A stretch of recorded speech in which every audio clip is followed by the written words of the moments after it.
lep pozdrav, hvala lepa najprej, da ste prišli v glavnem.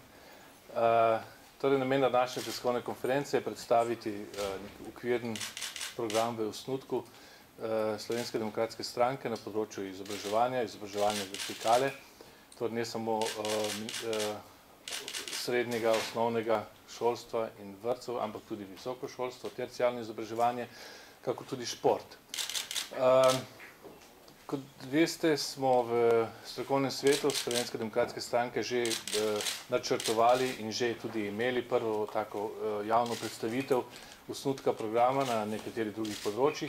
Danes je na vrsti šolstvo, v naslednjih dneh pa vas čakajo še predstavitev drugih resorjev. Gre za predstavitev osnutka programa 12-16 oziroma za naslednji mandat.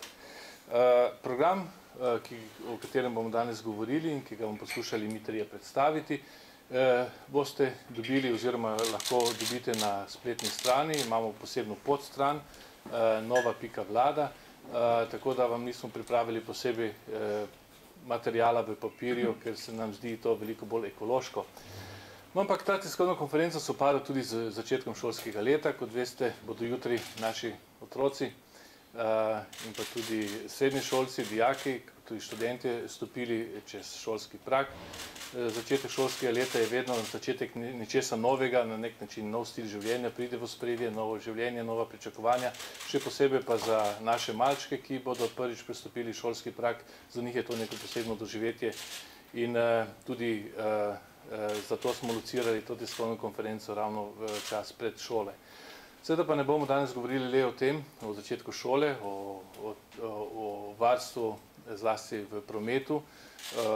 Ravno začetek septembra, ko pridejo otroci tudi s počitnic, ko stopijo v šolo, ko grejo v šolo, je največ nepredvidenih in nedefiniranih situacij, zato je potrebno, da se vsi udeleženci v prometu še posebej so pozorni do tega novo nastalega dejstva.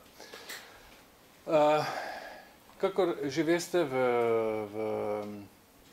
na našem kongresu je predsednik pred 2 letoma predstavil en predlog tudi ustavnih sprememb.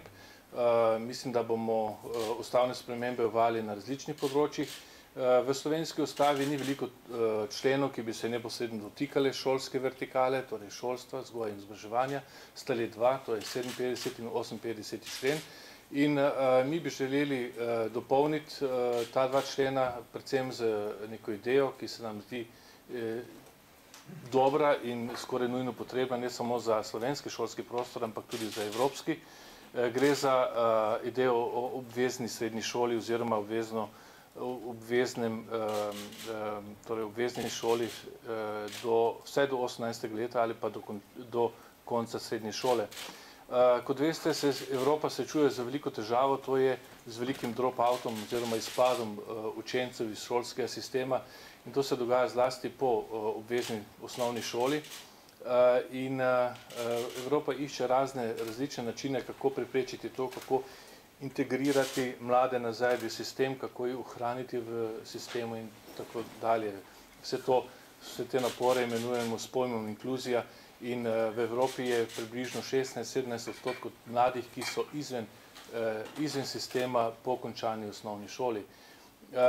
Zato se tudi veliko razmišlja in debatira o tem. Kot veste, jaz sem tudi član parlamentarnega odbora na področju izobraževanja in tudi pri nas želimo, čeprav je pri nas odstotek precej nižji kot v Evropi, čim več mladih ohraniti v sistemu in z eno tako spremembo.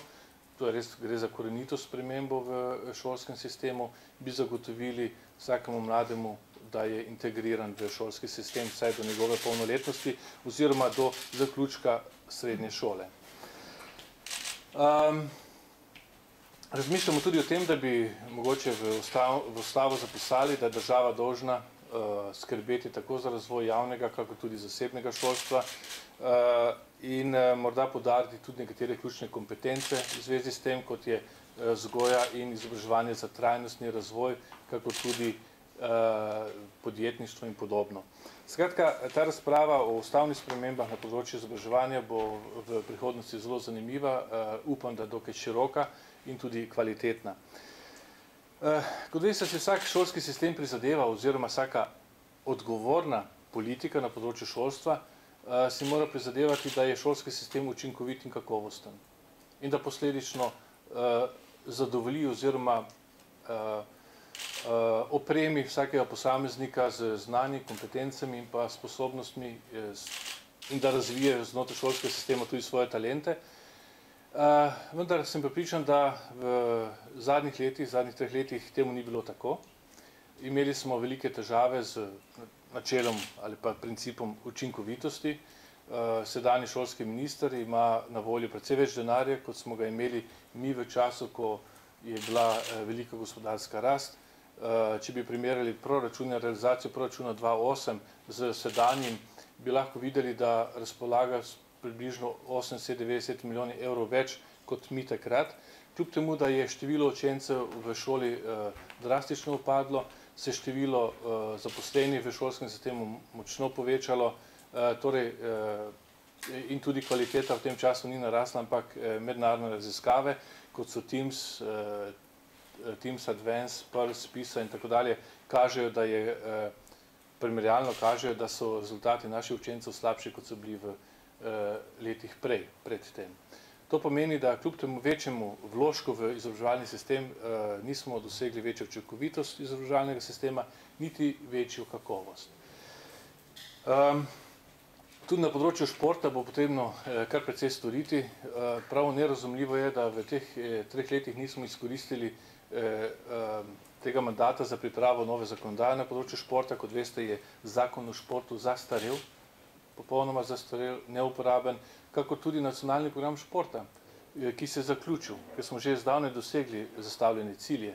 Tako da bo potrebno nova ekipa bo morala ustvariti, torej pripraviti ta 2 temeljna nosilna dokumenta na področju športa, kakor tudi uvesti nekatere reorganizacije in tudi nekatere druge ustanove, ki jih zahteva recimo tudi Evropska unija. Mi bi potrebovali, slovenski šport bi potreboval neodvisno nacionalno agencijo za boj proti dopingu. To velja že, ta zahteva je živa že nekaj let, vendar slovenski šport oziroma tisti, ki vodijo slovenski šport, zlasti civilno sfero, pa tudi sedaj državno, temu ne posvečajo veliko pozornosti. Tako da smo vsaj z evropske ravni deležni precej kritik zaradi tega. Torej Slovenija nima neodvisnega telesa, ki bi skrbela za nadzor nad uporabo nedovoljenih poživil v športu. Recimo, to je samo nekaj ključnih nalog z področja športa in pa nekaj osnovnih misli za izobraževanje in pa vzgojo. Predlagam, da Mojca Škrinjar, ki je pripravila ta osnutek predloga programa za naslednje mandatno obdobje, v strnjeni obliki pove nekaj osnovnih prioritet, potem pa po njej pa bi še povabil dr. Rončevića, da enako stori za visoko šolstvo. Hvala.